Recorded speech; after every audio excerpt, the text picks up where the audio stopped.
Welcome, everybody, to Finding Hermes. I hope you're ready to walk through those doors and lay your cards on the table. With us, we have the honor of having back Bernardo Kastrup to discuss his book, The Metaphysics of Jung. How are you, Bernardo? I'm doing great. It's a great pleasure to be here. I'm looking forward to our conversation. Yes, as we were talking before the record button, really enjoyed your book, as I've enjoyed all the books that I've read from you. But your chapter 6 got me literally emotional, and we definitely want to cover that. But tell us, how did you come to know Jung? It seems the story you were on a vacation and ran into a bookstore. For destiny, synchronicity, what? That's right. I was a teenager. I think I was 13 or 14. 14, I think I was. And we were on a family trip to the mountains, and I was just roaming around one of those mountain villages, completely safe, not much happens. And I sort of bumped into a bookshop. And in one of the stands, there was this very prominently displayed book, the I Ching, which I knew nothing about, but it had a nice cover. And as a 14-year-old, you get attracted to that peculiar cover. And I started, just browsing it. And there was a preface by one Carl Gustav Jung, who I had never heard of until that point. And I read the first couple of pages. And I was fascinated by it. He offered me a path towards recognizing the plausibility of things that up to that point I would have dismissed without a second thought, as absurd, as nonsensical. But by arguing so logically, he sort of opened a path for my recognizing that, okay, there may be something in all these things that I don't normally take seriously. And then that had consequences throughout my life. Yeah, I mean, there's definitely parallels with your work in Jung. I would say, as you write in your book, the idea or what Jung was trying to do, he was trying to find a middle path between the rank materialism of the 19th century, which obviously ruled the 20th century, and the superstitious spirituality of the Middle Ages and most of human history. So you would say that's really where Jung sort of tells us all, hey, there is a middle path we can go for us seekers. I think Jung by nature was a religious person, open to what we might call, things beyond the ordinary. That was his nature. But his education, end of the 19th century in Basel, in Switzerland, that was one of the great bastions of materialism. So he had a very, very traditional and materialistic education at the point when materialism was dominating the whole of academia. And he had to negotiate his way through that. Throughout his life, he tried to maintain this image of a empirical scientist, but he just couldn't avoid himself. He couldn't avoid being himself. So he had multiple slips in not only in his colloquial writing, but in his technical writing as well, in which he sort of clothed with very scientific analytic language a postulate or an insight that was totally non-materialist in nature, even religious in nature. So he couldn't really hide what his real position was, and he was anything but a materialist. Actually, in this regard, he was very outspoken in the second half of his life. He was very outspoken against materialism, a position he considered outright stupid. Yeah, towards the end of his life, he was in his "I don't give a shit" mode. It's like, I'm retired. I'm just going to say what I want to say about evil and the spiritual world. But he really was an empiricist. I mean, he, even though he had his visions with the red book and the black books and all that, he believed that I am simply recording and noting what's going on in the world. He was an empiricist 100% in a broadened definition of empiricism, in the sense that he considered direct first-person experience data. not something to be dismissed. He considered it important data. He was keenly aware, though, that if you cannot have a statistic underpinning for that first person empirical data, then it's purely anecdotal. So he spent decades trying to find the commonalities across the direct visionary experience of people, be them people who had religious insights through prayer or meditation, or schizophrenic patients. Both of them had visions, hallucinations, whatever you want to call it, which Jung took very seriously, and he strived to find the commonality, the underlying regularities across this statistical multitude of first-hand experience. And when he found these regularities, which he called the archetypes, he felt confident to go public with his main hypothesis, which is the hypothesis of the collective unconscious. Yeah, and this definitely dovetails into your work because, as you write, people assume Jung might be a dualist, that there was psyche, matter. But as you write, I think you use the example, there's gradients of color. And in your work, yeah, consciousness sort of flows through reality, isn't it? I mean, you and Jung definitely agree on this, on reality. Yeah. He stated many times that he believed the psyche to be primary, in the sense that it's non-reducible. In a letter, he wrote that for him the psyche was an ousia, and an ousia is an unambiguous Greek word, meaning something with standalone existence. In other words, something non-reducible, foundational, fundamental, primary. So there is no doubt about that. Now, where there can be legitimate doubt, if you study him superficially, is in what he meant by psyche. Because for him, the psyche contained the conscious and the unconscious. What makes the unconscious psychic instead of purely physiological, you might ask? And the reason for this confusion is that today our understanding of the word consciousness is that of phenomenal consciousness. In other words, if there is experience, then there is consciousness. Right. But Jung defined consciousness in a more restrictive way. For Jung, for you to be conscious, you not only have to experience, you have to know that you are experiencing. In other words, there has to be metacognition, self-reflection, self-awareness of yourself as a subject of experience, distinct from the contents of your experience. And today, that's much more restrictive than what we refer to as consciousness today. Today, the correct technical term for what Jung meant by consciousness would be metaconsciousness, or conscious metacognition. And because he defined consciousness so restrictively, he opened room for the unconscious within the psyche. But what he truly meant is that the psyche means experiential. Something is psychic if it is experienced. But some of that experience can be metacognitive. You can know that you experience it. And others, they need not necessarily be metacognitive. You may experience pain without knowing that you're in pain, for instance. It happens a lot with men, less so with women. So for him, the psyche was experience. And if you understand that, then definitely Jung was not a dualist or a dual aspect monist. None of this. This is very clear in his work. He was a flat out idealist, or a cosmopsychist, which is the modern technical word for it. For him, all of existence was psychic or experiential or in consciousness. It's just that only a subset of that could be accessed through self-reflective introspection. And that is what he called consciousness. Fascinating. And very important to Jung was the psyche, the soul. I mean, he starts the Red Book, my soul, where are you? That was his mission. He was going to find out, as some have said, that we all have a soul, we all have a psyche. What is the structure of Jung's psyche? And for the audience, I will have some diagrams I got from Bernardo's book. So he postulated three main segments to the psyche. Now we have to keep in mind that for Jung, the separation was not sharp. It was a sort of fuzzy boundary, but he could identify three main themes.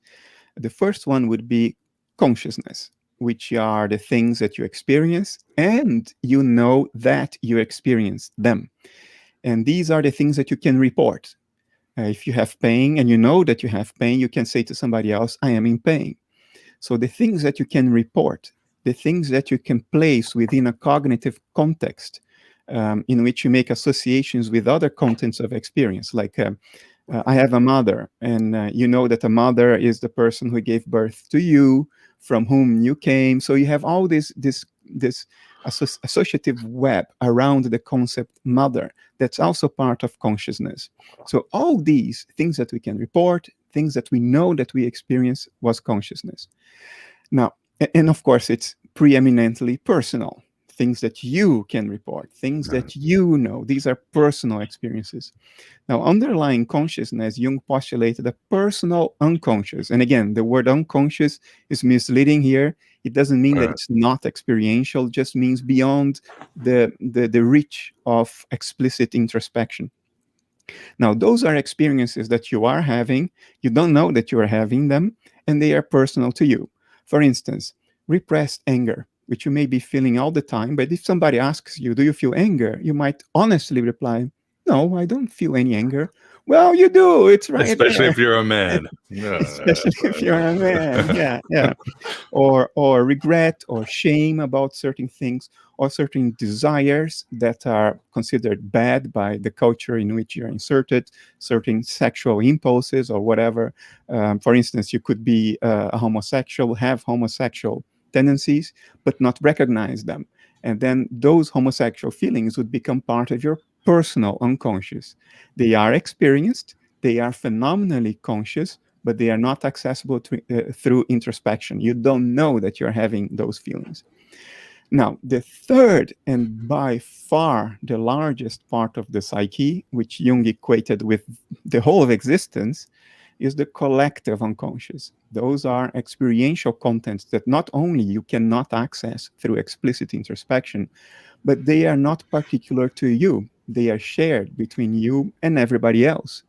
Jung called those the regularities of the collective unconscious, the archetypes, which you may equate to instincts in some way.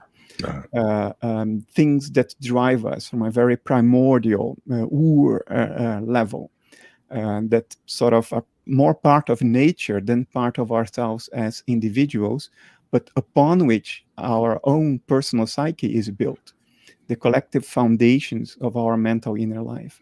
And the collective unconscious is the distinguishing concept in Jungian psychology. It's what made a clear distinction from Freud's psychology. For Freud, not only the unconscious is not creative, it's just a repository of discarded contents of consciousness, but it's always personal. Even though there may be similarities across people, for Freud, those similarities might be attributable to genetics. And although Jung also appealed to genetics in certain interviews in an attempt to sort of conform to the mainstream view of things, in his technical writing, it's more than obvious. It's not ambiguous at all that the collective nature of the unconscious for him was not that you have a copy of it and I have another copy of it provided by my genes, but that it was really collective. It was the foundation of nature upon which we rise as flowers in spring. And I don't want to be crude here, but it's almost like in the last year or two, I'm starting to, as they say, get Jung when it comes out at you. I think a lot of it is because I started studying complexes, and complexes, Jung and New Age circles, other circles, you hear collective unconscious, synchronicity, archetypes, but complexes never really gets addressed, even though Jung thought it was so important. I think he wanted to originally call it like complex psychology or something. And when you study complexes and then you see the shadow, and again, I don't want to be crude, but it almost seems like you and I and everybody else, Bernardo, we're all just schizophrenic. We're just a pastiche of all these energies coming at the ego, the shadows coming, the complexes are coming from this side and that side. The unconscious is sending energies. And what do you think of that? Or do you feel that way? You look in the mirror and said, is there really a Bernardo? Is Jung right? This vast ocean of psychic energies. We are like little sailing boats in the middle of an Atlantic storm. Oh my God, yeah. And we have the illusion that the boat is going in the direction we are steering it. No, it's not. It's the boat is going where the wind is pushing it, where the currents are pushing it, and if it doesn't capsize, it's because nature still is not making it capsize. It's not because we can hold our own. We are very tiny psychic complexes or dissociated elements Hmm. of a unfathomable ocean of mentation of psychic contents that underlie all nature. And in that sense, we are parts of nature. We are not separate from it. And we have very little power in steering the boat. I think our freedom limits itself to, do I resist where nature is bringing me? Or do I willingly go with it? You will end up in the same place. It's a matter of how much you will suffer while you're getting How there. much pain do you want? Yeah, yeah. The winds and the currents will blow the boat where they will blow the boat. And the question is, will you row against it? Or you just go for the ride and try to be in service to nature? And I think that's one of Jung's greatest insights, that our lives are sacrificial. We are here to render a service to nature. And you might as well just go along with it, but always try to be conscious of it in the Jungian sense, in the metacognitive sense. Try to be aware of what's happening in you and around you. Don't resist it, but become aware of it. Because for Jung, this is what ultimately really brought existence into existence.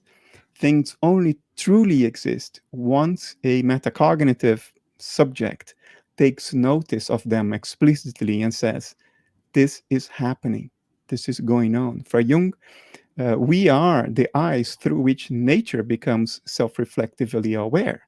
And therefore, it's through us that nature really exists and comes into existence.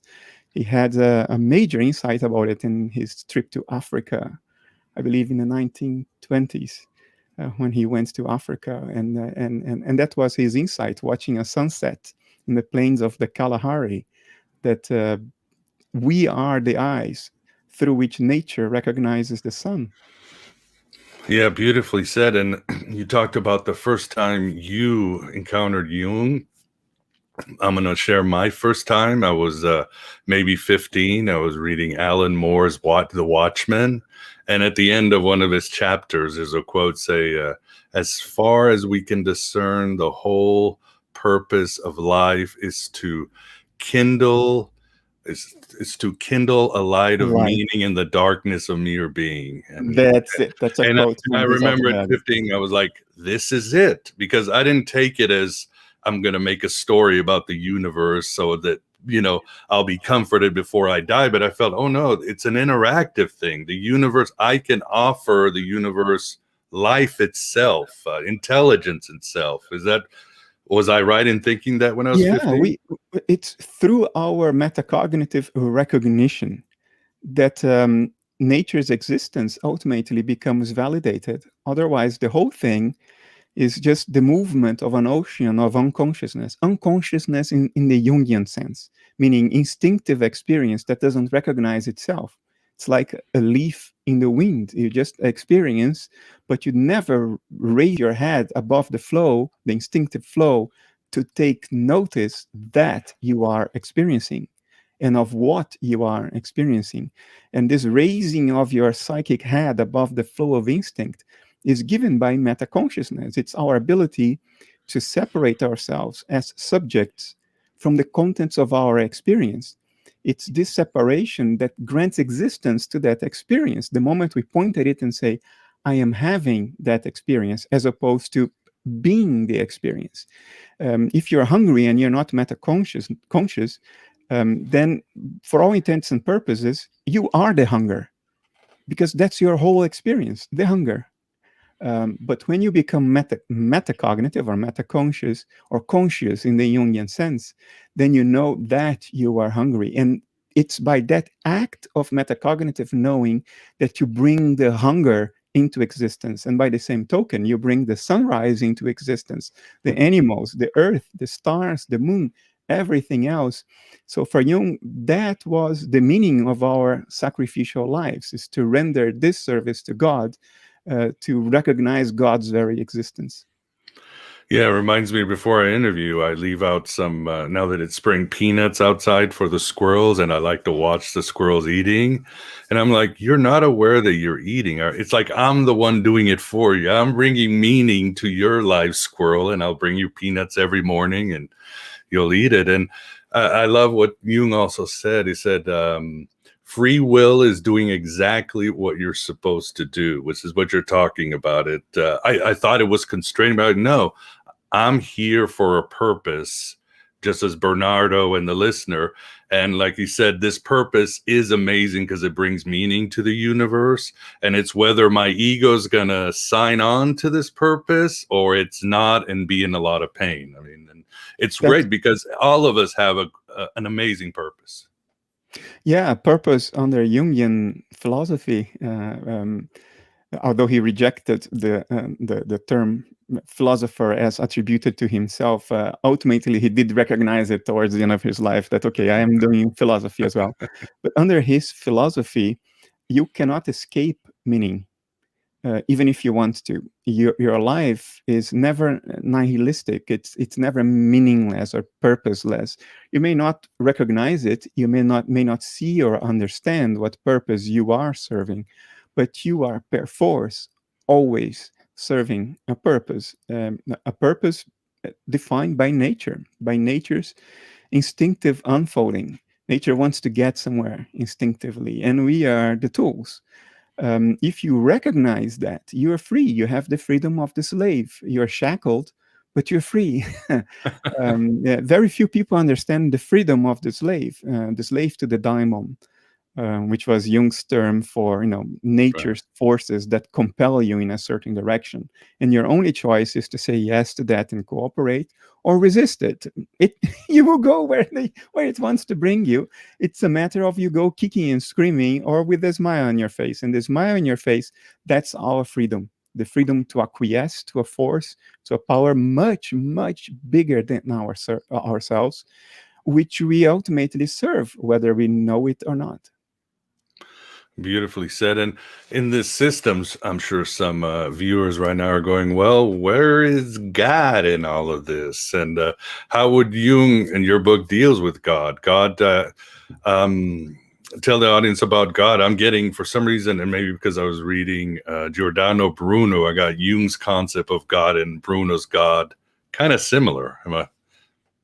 Well, this is the more tricky part of Jungian philosophy, because he talked a lot about the God image. But the God image is not God. The God image is an archetypal experience that arises in us, emerging from the collective unconscious.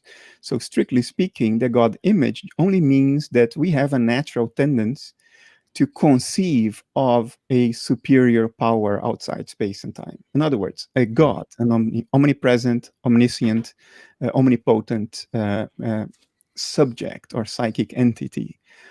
So that God image is empirically verifiable because over 90% of the population would say they believe in God. So clearly it's an archetypal belief, it's an archetypal experience. But that doesn't tell you that Jung believed in God itself. It only tells you that he recognized the empirically obvious fact that we have the tendency to form the idea of a deity. Now, I think Jung, although he resisted it all the way until he wrote Answer to Job, Jung was a very religious person, and he certainly believed in God. Actually, there is an interview in the 1950s in which a journalist asked him the question, and do you believe in God? And he says, no, I don't need to believe. I know. Yeah, I love it. because he had experiential acquaintance with that. He didn't have the need to form a conceptual hypothesis and decide whether he believed or not. It was a reality imposed on him since he was very young, since his dream of the phallic symbol under the earth, which for him, or his dream of the cathedral of Basel being destroyed by God in a ludicrous way.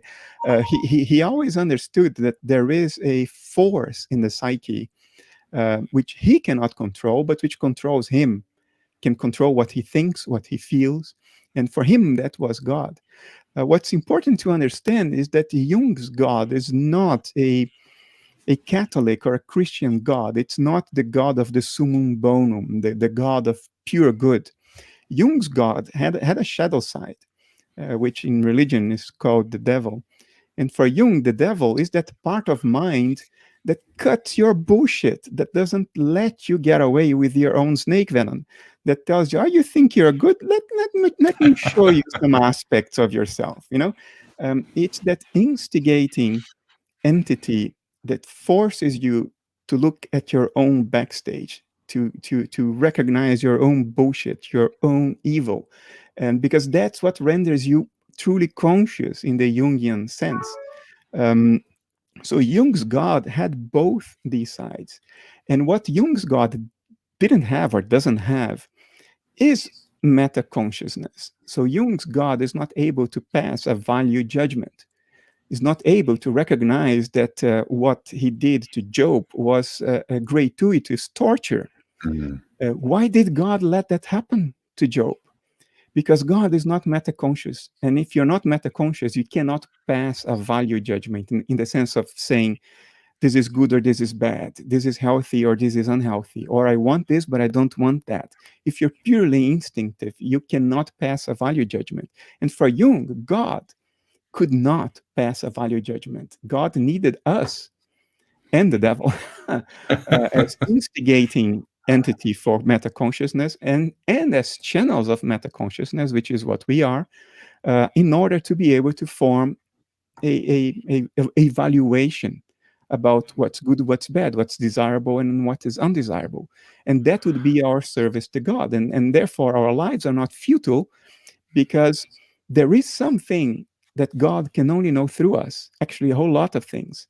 So we are not here like, kids in a torturous school that only have to learn what the teacher already knows, which would make our suffering completely pointless, because if God already knows what we know, everything we know, so why do we have to go through this shit? For Jung, it's only through us that God knows that he knows. Or in Jungian words, and this is how Jung phrased it, it's only through us that God can consult his omniscience deliberately, which renders life meaningful at all times, because we are now researchers, not kids in a school. We are the leading edge. We are finding things that were not known before us, a degree of self-awareness in nature that was not there before us. And that's our life of service and sacrifice, to render this service to God at the price of great suffering. Because once you become metacognitive, you suffer. Before that, you can have pain, but you cannot suffer. There are no regrets, there are no anxieties. After metaconsciousness, after the fall from the garden, after the fall from paradise, after that, when you become metaconscious, you can suffer. You can regret the past and be afraid of the future. But it's only through that we raise the level of self-awareness in nature and help God. As you write, well, in answer to Job, the natural thing would eventually for God to become man, which brings us to Christ, the Logos. But you also write that the Garden of Eden is basically where Adam and Eve learned self-reflection, something the Elohim could not do. Yes, I think, and I believe Jung thought so too, because he gave enough, dispersed hint about it throughout his writing, including his technical writing, that the fall is the fall into self-reflection.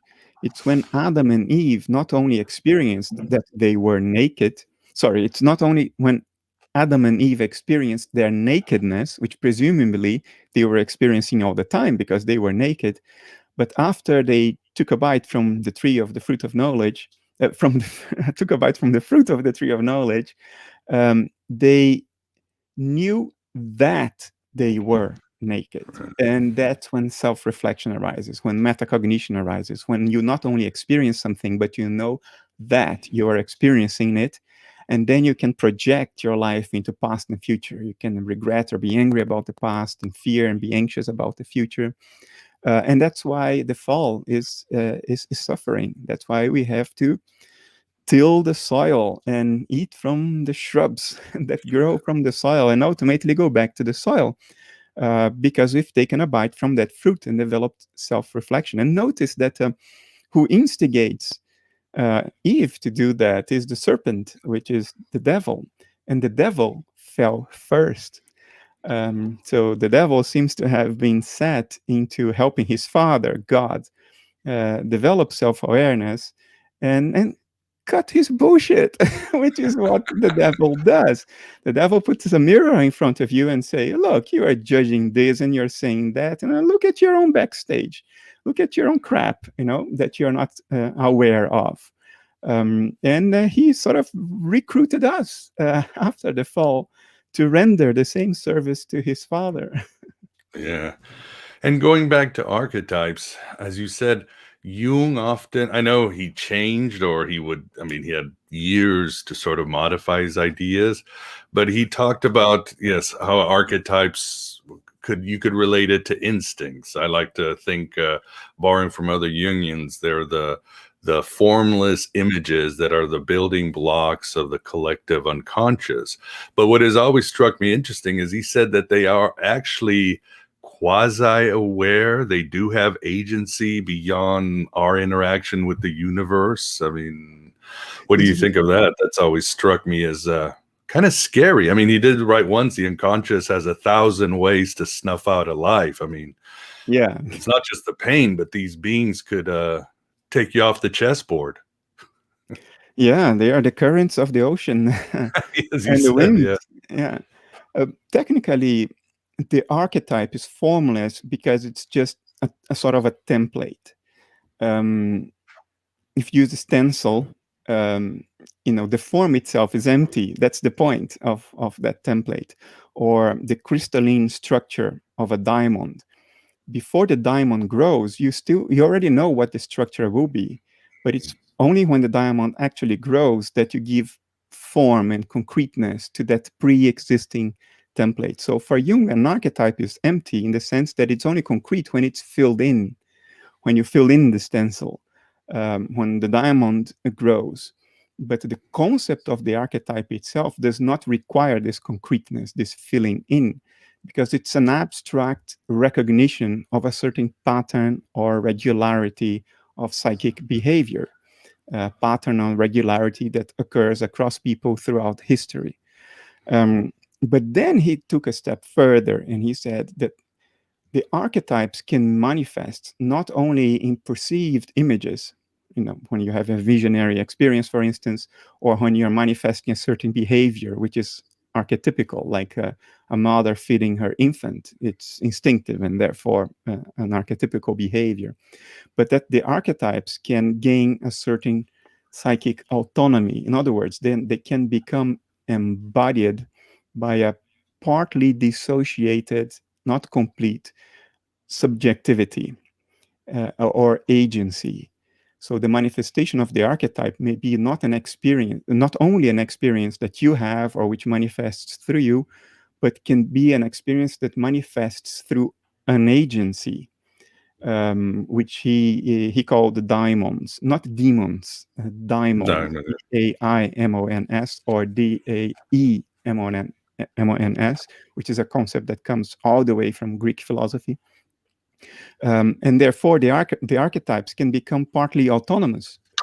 And this is somewhat scary in the sense that, when you're having an archetypal dream, maybe an entity in that dream is not only an image that you are making up and conjuring up in your own mind, but maybe it's an actual agent from the collective unconscious that is interacting with you. In that sense, I understand why you use the word scary, but ultimately there is only one psyche for Jung.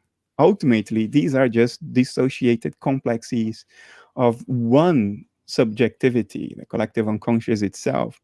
So the distinction between an agent and an image that you conjure up is not as fundamental as it sounds if you look one level deeper, because at the end of the day, it's all you anyway, if you know what I mean.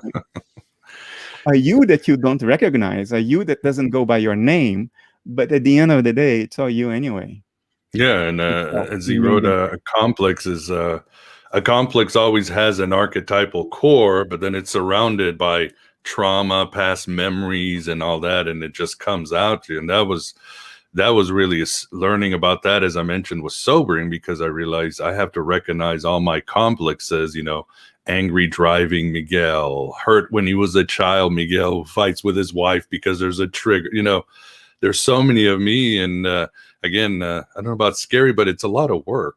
Do And you it think feels the like an same? onion, There are right? all the Bernardos you got to deal with throughout the day, beyond the personas you wear. Yeah. Bernardo the philosopher, Bernardo the businessman, Bernardo the podcast interviewee. And Bernardo, the child that lost his father when he was 12. And then and it's like an onion. The more you discover about yourself in awe and surprise, the more you realize that you haven't even begun the process, that there are layers and layers and layers, and it's endless. It is endless, and one of other Jung's most popular concept is that of synchronicities. Probably one of his most popular concepts. Probably more sometimes abused, misused, whatever you want to call it. How would you define a synchronicity? Look, for Jung, the world of matter out there was also governed by the same regularities that he called archetypes. And that's his recognition that at the end of the day, there is only one psyche, and we are just diamonds or partly dissociated experiential complexes of this one psyche, which extends endlessly, not only inwards, but outwards as well. And it governs the world around you. As Jung put it, if you don't heed the archetype in your own inner life, it will manifest itself outside, and you will call it fate. Exactly. Why? Because the world is also a psychic manifestation, the world outside, and it will unfolding according to these regularities, these archetypal regularities that we experience within ourselves. And when it does, then there is a correspondence of meaning between what you feel within and what unfolds outside. And that correspondence of meaning or meaningful coincidence is what Jung called a synchronicity. But if you think about it, it is a necessary implication of his implicit philosophy.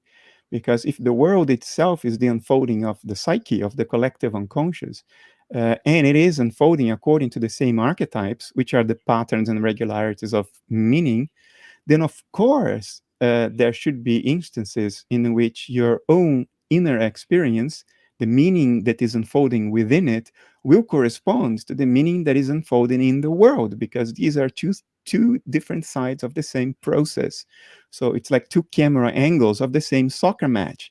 Mm. So that, when there's a goal scored in one camera angle, there is also a goal scored in the other camera angle, should not surprise everyone, because they are just camera angles of one and the same thing, the soccer match. Now we get amazed because we ignore the soccer match. We think that all that exists are the camera images, that they are standalone realities. So when there is a meaningful coincidence, we go like, oh my God, how can it be? Well, how could it not be? It's Yeah. like expecting the two camera angles of the soccer match. In one of them, you see a goal, in the other one, you will not. And it cannot be. Yeah, they're very So, common, actually. They yeah. should be common. And actually, synchronicities are happening all the time. You could argue that everything is a synchronicity. It's just that most of them don't impress us with any depth, because we do not have the scope of metacognition to recognize all the links of meaning.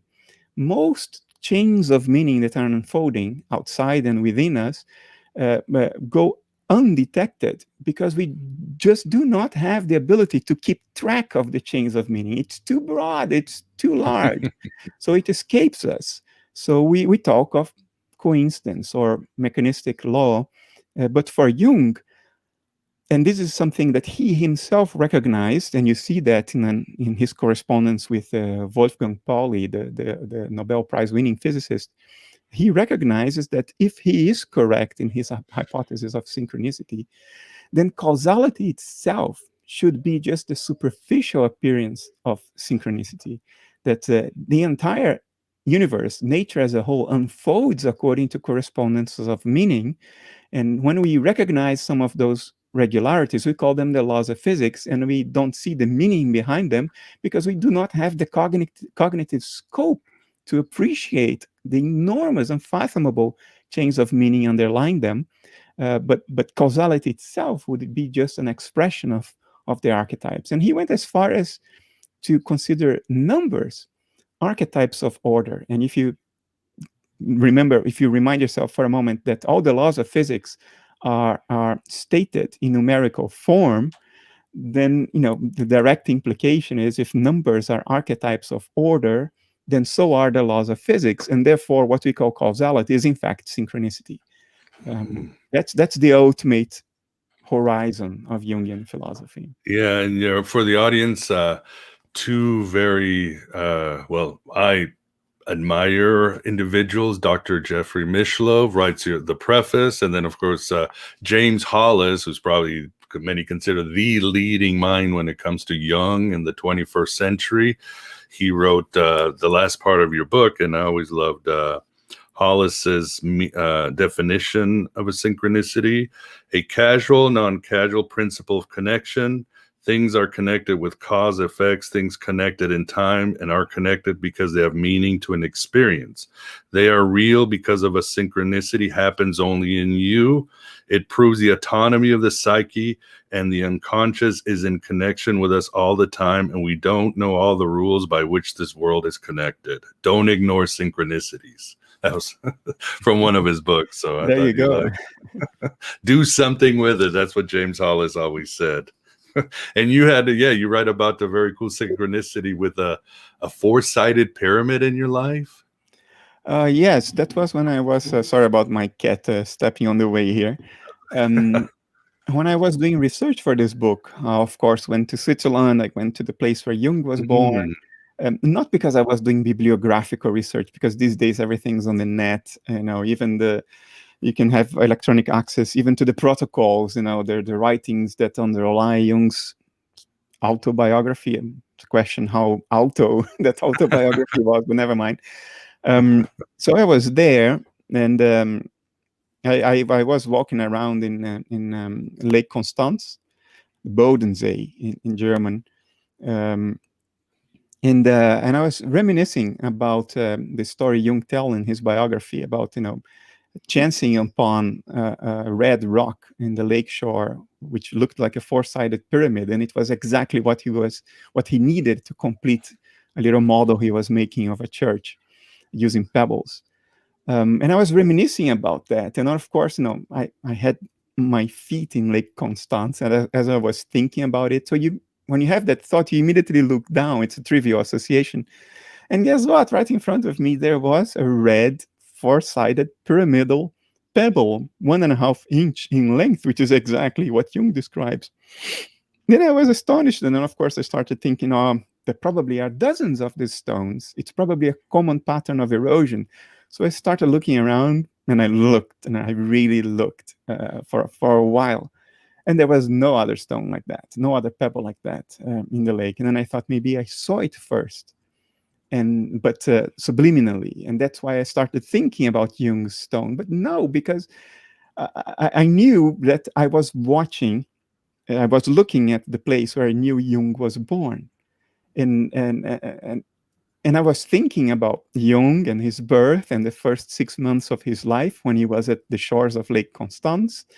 And I was looking straight ahead. I was looking at the spire. Is that the correct name? The spire of the little local church in Cassville. And I knew that. And I was reminiscing for a while, looking straight ahead. I was walking very slowly on the shore of the lake. So I couldn't have seen it first. So, synchronicity. And 2 days later, in a very remote valley of the Swiss Alps, I chanced upon a pyramidal boulder, not a rock, a boulder like a yard or more high. It was like an echo, a synchronistic echo. It's like the collective unconscious telling me, if you have any doubt about the first time, which I didn't, here's something else for you, a gigantic four-sided pyramidal boulder. And of course, I photographed the whole thing because I needed the photograph to remind myself that really happened. And the pebble I brought back home with me. the boulder I couldn't. It was gigantic. Wow. Happening all the time. Have you had a chance to read the black books yet, Bernardo? I read the red book, and the black books, I think, are inserted. They are part of. Yeah, I think they are. The black books are in the red book. Yeah, well, they just released the full black books, I think, last October. So people are still trying to unpack them. Yes, there is sections and quotations, but the full black books just came out, kept getting Because later and later because of COVID. the But black books were where Jung wrote first, the notes of his yes, visionary experience, and then he transcribed those to the by hand, red book. yeah, or at least sections by hand to the red book. But there's a lot he left out that now Okay. they're really trying to dig into. So more insights. And just out of curiosity, are there any movies that you think or TV shows that you say this is Jungian? This is really good Jung stuff. Not I think not like the movie, was it A Dangerous Profession, which is about Jung and Dangerous Freud. Method. Sorry, A Dangerous Method, which is all over the place. It's probably an accurate story, but it's not what matters about Jung. It tells some events of his life that scandalized people, but that's not why the man is valuable. It's not for his affront to Swiss morality in the early 20th century. I once had a discussion with you and someone else about this. Yeah, Robert Bonneau, we talked about Kuslavsky and his movies. Yeah, Kieslowski's movies, there is a hint of Jung because of the meaningful coincidences that, for instance, in La Double Vie de Véronique, Véronique stumbling upon Veronica without knowing it while she's having a trip in Poland during a political protest. That's a kind of synchronicity and the longing they have for one another without knowing that the other exists. These are all Jungian themes because they appeal to the collective psyche that underlies our ordinary ego mind. But I wouldn't be able to name. And Jung's influence is so widespread that most people don't even recognize it. For instance, when you talk about, that guy is introvert, well, that's a Jungian concept. Introversion, extroversion, or the idea of the persona. That's also a Jungian concept, or the collective unconscious that we already talked about. So I think his influence is so widespread that it's difficult to pin down one movie that really encapsulates the whole of Jung. I don't think it's even possible. No, His legacy is too broad to capture in one work. Yeah, I would agree. And do you use any Jungian techniques for yourself? I admit I would die. I want to see a Jungian analyst. Every regular therapist I go to, I start talking about shadow and complexes and all that, and they look at me like, this guy might be hopeless. But I want to connect with somebody who knows Jung. But obviously, as I've told the audience, I do dream work, contemplation, the I Ching in a Jungian way to really get a dialogue with archetypes in my psyche. What about you, Bernardo? Has he helped you out through your life? Active imagination is a must. I think it's important that we apply this method. And in the beginning, it feels very artificial. It's like you're making it all up, what you're imagining, and you are, You are. But at some point, especially when you're really tired of it and you no longer believe it, and you're just doing it, because of inertia, then it acquires some kind of autonomy, and that's when it becomes valuable. Active imagination is very valuable to me. I often imagine myself talking to Jung. And sometimes he says things that are surprising. And then you may say, well, you made that up. Of course I did. But it's a part of me that's normally not accessible to my ego. And therein lies the value of active imagination. So active imagination is key. And a tradition in my life, which I take it very seriously. I wouldn't know how to describe how seriously I take it. I don't know whether I take it very seriously or not. But every year on New Year's morning, so after midnight, like in 1, 2 in the morning, I throw the I Ching. And I Mm, never throw the I Ching at any other time. wow. I only throw because it has to be a special thing. Otherwise, it becomes banal. And then the whole point of synchronicity vanishes. So you have to charge it with your own psychic energy. And it's impossible to do that if you're throwing it every day. You will banalize it, you bastardize it, and then it's causality. Um, so I invest it with psychic charge that has built up for a year. Then I throw the I Ching.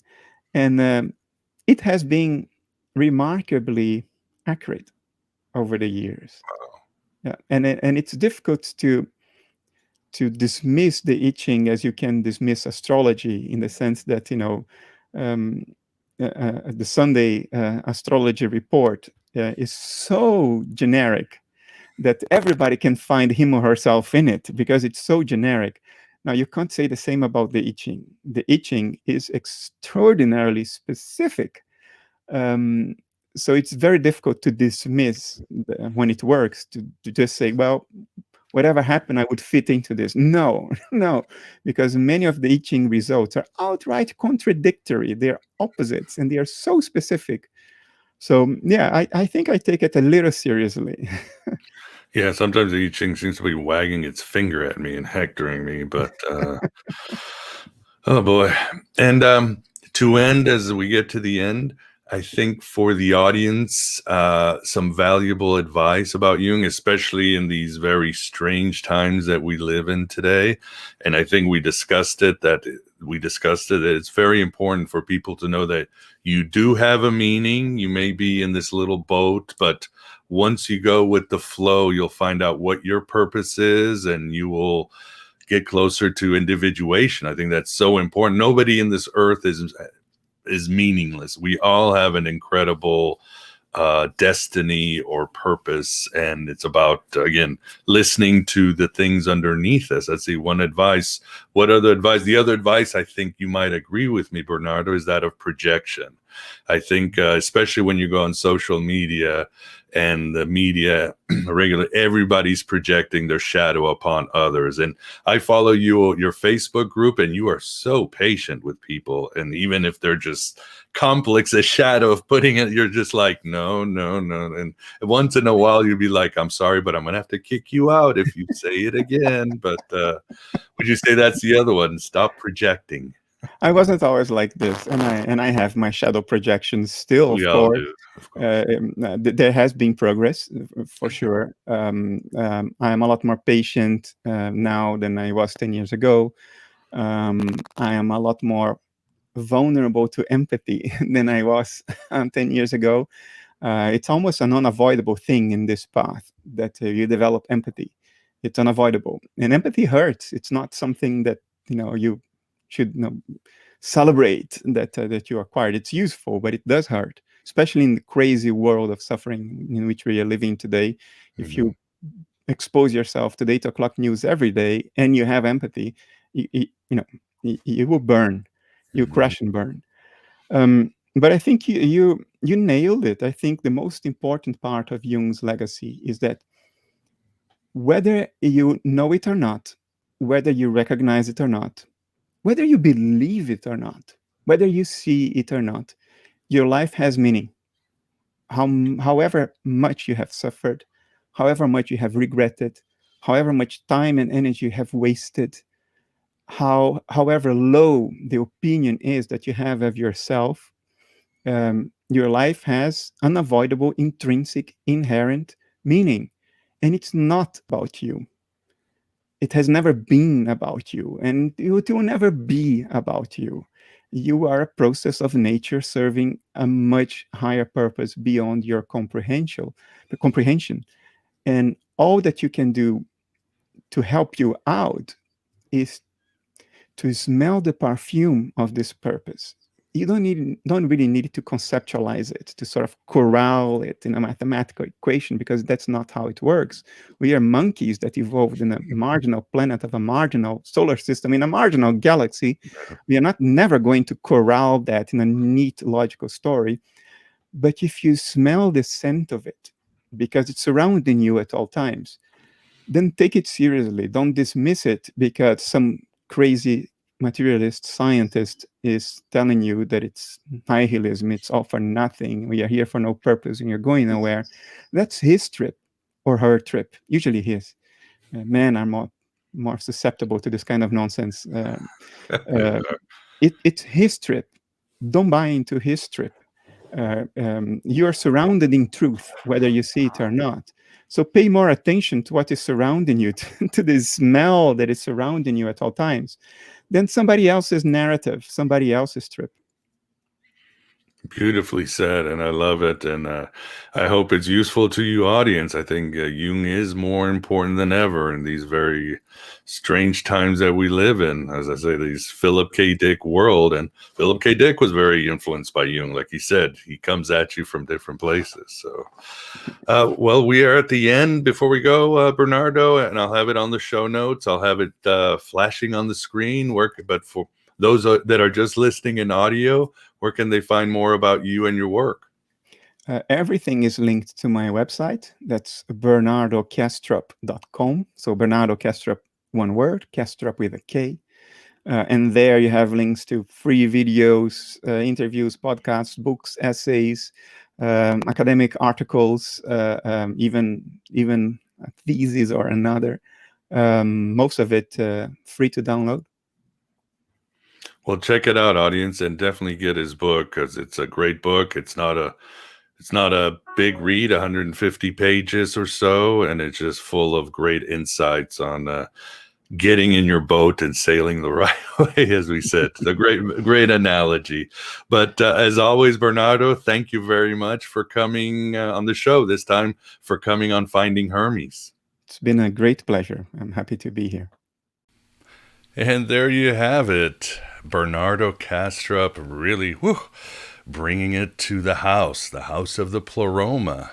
I always love his work, and I hope, and I'm pretty sure there are some tools there to, again, get you walk through those doors with Hermes, the god of the mind.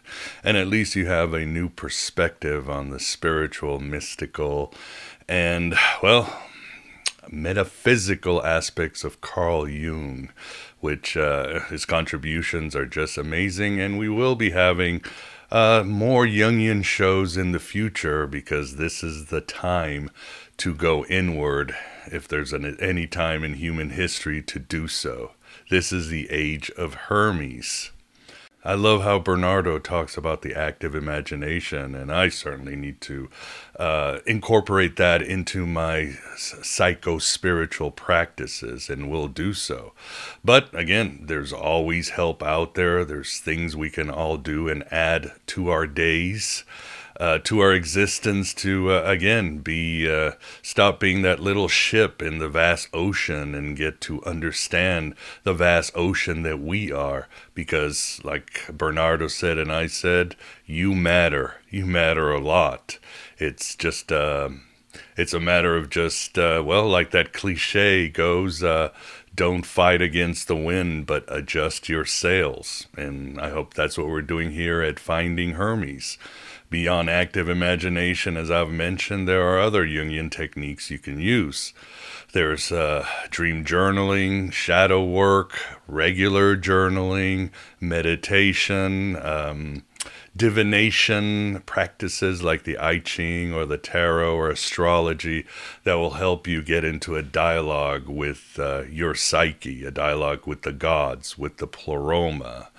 Those will really help. I like, we did discuss archetypes, but I like this saying by the brilliant and amazing Becca Tarnas, past guest here, well, actually at Aeon Byte. And she definitely knows Jung very well. And she said that an archetype is a universal that comes through in particular concretes. Simple and cool. Another thing that should be mentioned too is beyond all these tools for Jungian individuation, for you understanding the great vast ocean that you are, is certainly, doing some Jungian analysis. At the end of the day, it's not a do-it-alone project, and I think Jung was tapping into the ancient practices of the Gnostics and the Hermetics, where you had a psychophant and a hierophant, and the hierophant was there to help guide the psychophant, whatever you want to call it. Pronunciation is not one of my better qualities, but to help a student go into the underworlds and up into the astral planes. And of course, this is the great metaphor for our unconscious and eventually to the higher places of our mind, where God is. As Bernardo said, God is the highest aspect of our consciousness. So that's important, and I know it's not everyone, including me, can find a Jungian analyst, but keeping that mindset, whether you're working with your regular therapist, your priest, your AA sponsor, or anybody like that, keeping that Jungian aspect that you need to be guided through and learn more about yourself is something to keep in mind and something pretty important. I wonder, God, it'd be great if you could find some remote digital Jungian analysts out there, because I would certainly jump on it.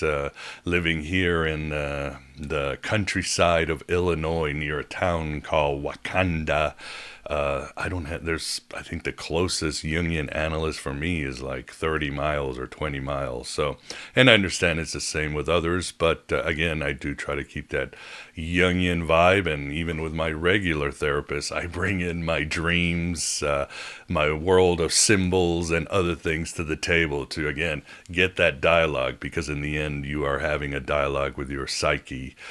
And I'm sure with a lot of people, and I've been there myself in life, sometimes your hierophant might have to be imaginary, might have to be a disassociative part of yourself that helps you go through those doors, very much like Bernardo was talking about, which eventually happens when you start using the active imagination technique. So that's really all I got. I can't, it's hard for me to even try to add to what Bernardo brought to the table, but I hope you've enjoyed it. We got other great guests, both on Aeon Byte and Finding Hermes this spring and into the summer. And as always, it's all about helping you find the means to walk through those doors, lay your cards on the table, and become transparent to the transcendent. And that way, well, you'll realize you are that entire amazing undivided ocean of self, which is your birthright, which is what you're here to do, and then find out what your great mission is to perform to help make the universe more whole. Thank you as always.